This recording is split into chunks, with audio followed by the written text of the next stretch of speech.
ଓମ୍ ଶାନ୍ତି। ନିରାକାର ସୋମନାଥ ଭଗବାନଙ୍କର ସୋମରସ ପାନ କରୁଥିବା ସଚ୍ଚା ସଚ୍ଚା ଆତ୍ମିକ ସନ୍ତାନମାନଙ୍କୁ ଶୁଭ ସକାଳର ଶୁଭ ଅଭିନନ୍ଦନ, ସୁପ୍ରଭାତ, ସୁସ୍ୱାଗତମ୍। କଥାରେ ଅଛି, ଡର କାହାକୁ ନା ଭୟ କାହାକୁ, ଠାକୁର ଅଛନ୍ତି ଚଉବାହାକୁ। ଅର୍ଥାତ୍ ସର୍ବଶକ୍ତିମାନ ଭଗବାନଙ୍କର ଛତ୍ରଛାୟା ତଳେ ରହିଲା ବାଲା ସର୍ବଦା ନିଜକୁ ଶକ୍ତିଶାଳୀ ଅନୁଭବ କରୁଥିବା କାରଣରୁ ନା ସେମାନଙ୍କର କାହାକୁ ଭୟ ଥାଏ, ନା ସେମାନେ କୌଣସି କ୍ଷେତ୍ରରେ ହାର ମାନିଥାନ୍ତି। କଥିତ ଅଛି, ଧର୍ମଯୁଦ୍ଧରେ ଭଗବାନ ପାଣ୍ଡବମାନଙ୍କ ପକ୍ଷରେ ଥିବା କାରଣରୁ ସେମାନଙ୍କର ସଂଖ୍ୟା ନଗଣ୍ୟ ହୋଇ ମଧ୍ୟ ବିଶାଳ କୌରବ ସେନା ଉପରେ ସେମାନେ ବିଜୟୀ ହୋଇଥିଲେ। ତେବେ ମୁଖ୍ୟ କଥା ହେଉଛି ନିଶ୍ଚୟତାର। କାରଣ ନିଶ୍ଚୟତା ହିଁ ମନରେ ଶକ୍ତି ସଞ୍ଚାର କରିଥାଏ। ଆମେ ଜାଣୁଛେ ଆମ ସାଥିରେ ଭଗବାନ ଅଛନ୍ତି, ପରନ୍ତୁ କୌଣସି ସମସ୍ୟା ବା ପରିସ୍ଥିତି ଆସିଗଲେ ନିଜ ସାମର୍ଥ୍ୟ ଅନୁସାରେ ସେ ପରିସ୍ଥିତି ସହିତ ଲଢ଼େଇ କରି ଶେଷକୁ ତା ଆଗରେ ହାର ମାନି ଯାଉଛୁ ବା ସେହି ପରିସ୍ଥିତି ବା ବାତାବରଣର ବଶୀଭୂତ ହୋଇଯାଉଛୁ। ନିଜକୁ ତା ଆଗରେ ସମର୍ପିତ କରିଦେଉଛୁ। କାରଣ ଆମର ସେହି ଦୃଢ଼ ନିଶ୍ଚୟତା ନାହିଁ ଯେ ସ୍ୱୟଂ ସର୍ବଶକ୍ତିମାନ ଭଗବାନ ଆମର ରକ୍ଷାକର୍ତ୍ତା ଅଟନ୍ତି। ଯଦି ଆମେ ପ୍ରଥମରୁ ଈଶ୍ୱରଙ୍କ ଉପରେ ସମର୍ପିତ ହୋଇଯିବା, ତେବେ ଆମର ସୁରକ୍ଷାର ସମ୍ପୂର୍ଣ୍ଣ ଦାୟିତ୍ୱ ମଧ୍ୟ ଭଗବାନଙ୍କୁ ନେବାକୁ ହିଁ ପଡ଼ିବ ଏବଂ ଆମେ ସର୍ବଦା ସୁରକ୍ଷିତ, ସଦା ବିଜୟୀ ହୋଇଯିବା।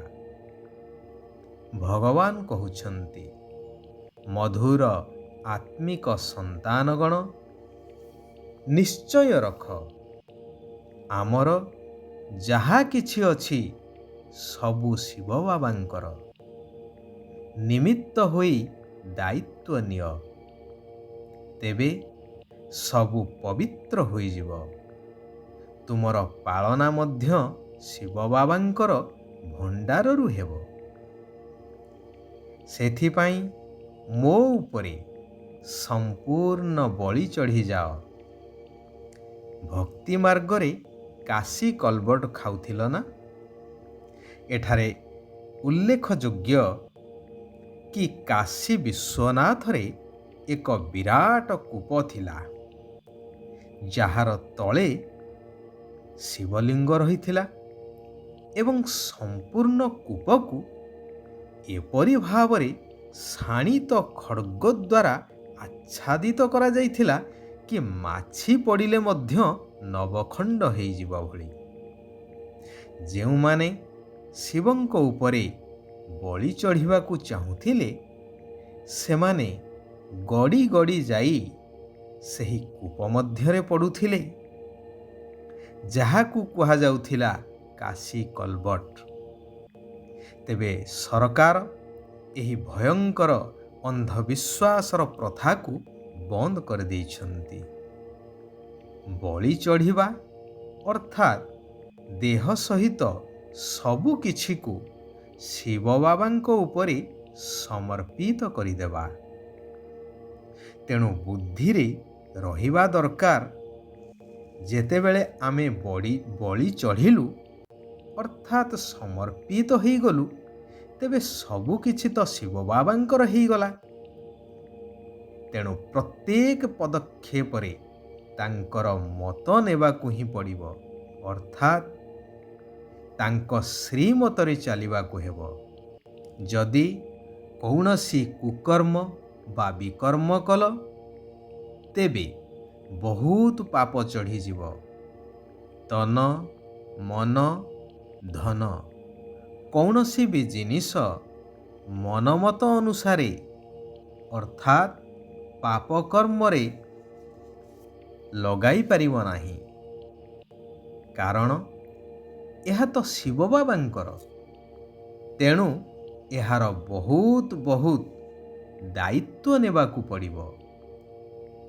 ଯେବେଠାରୁ ଏହା ଭଗବାନଙ୍କର ହେଇଗଲା, ପ୍ରତ୍ୟେକ ପଇସା ବା ପଦାର୍ଥ ହୀରାତୁଲ୍ୟ ଅଟେ।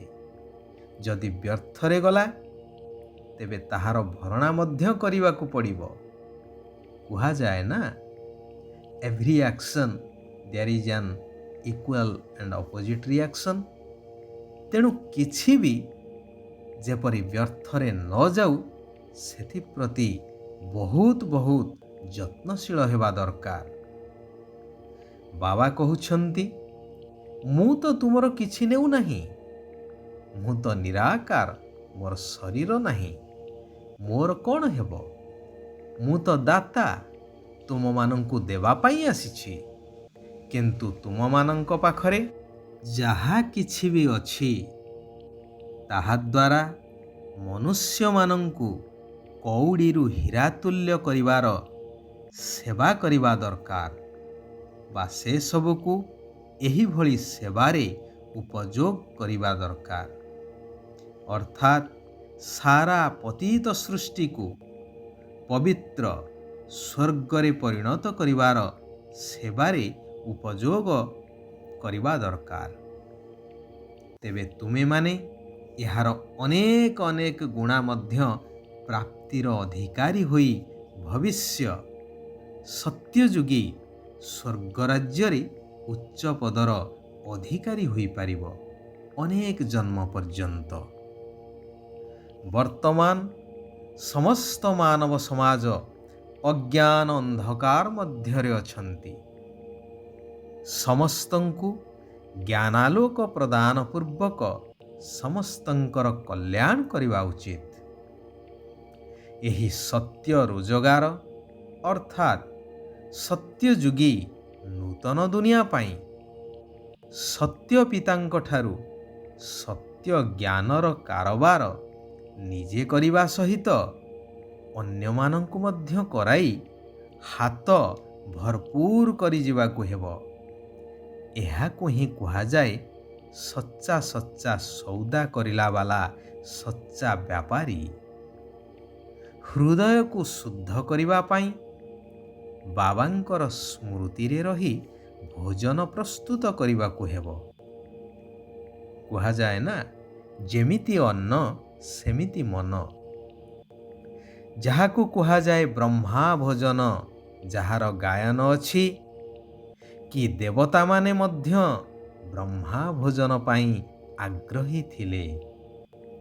ଯୋଗଯୁକ୍ତ ହୋଇ ଭୋଜନ ଖାଇବାକୁ ହେବ ଏବଂ ଖୁଆଇବାକୁ ମଧ୍ୟ ହେବ।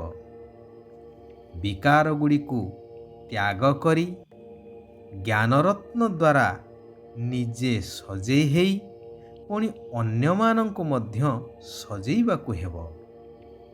ଯେହେତୁ ବର୍ତ୍ତମାନ ଏହି ତମ ପ୍ରଧାନ ବିକାରୀ ଦୁନିଆ ପରିବର୍ତ୍ତନ ହୋଇ ସମ୍ପୂର୍ଣ୍ଣ ପବିତ୍ର ନିର୍ବିକାରୀ ସତ୍ୟଯୁଗୀ ସ୍ୱର୍ଗରାଜ୍ୟ ସ୍ଥାପନ ହେଉଛି। ସମସ୍ତ ଚିନ୍ତାକୁ ବାବାଙ୍କୁ ଦେଇ ନିଶ୍ଚିନ୍ତ ସ୍ଥିତିର ଅନୁଭବ କରୁଥିବା ପରମାତ୍ମ ସ୍ନେହୀ ହୁଅ।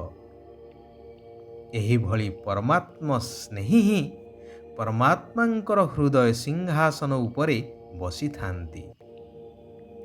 ଏହିଭଳି ସ୍ଥିତି ହିଁ ସମସ୍ତ ଚିନ୍ତାରୁ ମୁକ୍ତ କରାଇ ଦେଇଥାଏ।